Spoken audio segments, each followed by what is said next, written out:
تنها امیدواری ما برای رفع بیماری‌ها و مشکلات شفای مسائل درونیه، چون هر مشکلی که انسان‌ها دارند به علت خاطرات و تجربه‌های ناگوار و تمرکز بر شرایط بیرونیه و زمانی که شما این بازدارنده‌های درونی رو برطرف کنید و به جای اونها عشق و آرامش و حقیقت رو جایگزین کنید، بینش و طرز تفکر شما و شرایط زندگی شما کاملا متحول میشه.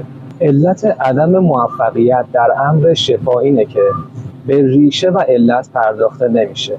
ریشه یا علت همون خاطرات سلولی مخرب و تجربه ناسالم انسان ها هست که حتی میتونه عامل ژنتیک هم داشته باشه. در این دوره 12 گروه سلف هیلینگ و مسائلی که هر فرد میتونه در این رابطه داشته باشه رو توضیح میدم. این فایل ها رو با دیگران به اشتراک بذارید و همدیگر رو حمایت و تشویق کنید.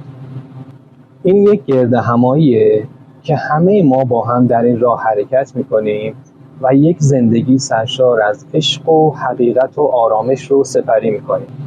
بسیار مهمه که مسائل و وضعیت کنونی خودتون رو کاملا درک کنید و بهش آگاه باشید و بعد از انجام تمرین ها تغییرات خودتون رو روزانه بررسی کنید. نتایجی که کسب کردید در هر مورد، حتی خیلی کوچیک، رو یادداشت کنید و مرتب به خودتون یادآوری کنید. هر خاطره، احساس، باور یا شدت بدنی در شما کاهش پیدا کرد، حتما یادداشت کنید و اونها رو هم مرتب به خودتون یادآوری کنید.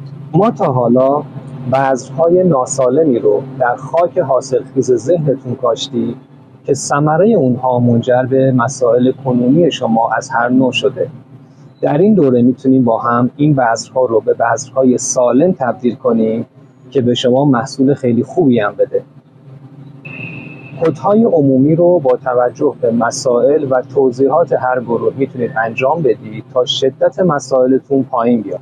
در این رابطه برای هر گروه کدهای هدایت شونده اختصاصی تریلاجی در قالب فایل‌های صوتی و یک بسته بسیار جامع و کامل که شامل کدهای متفاوتی هم میشه تهیه شده که میتونید تهیه کنید و از پشتیبانی‌های بعدی اون هم بهره مند بشید.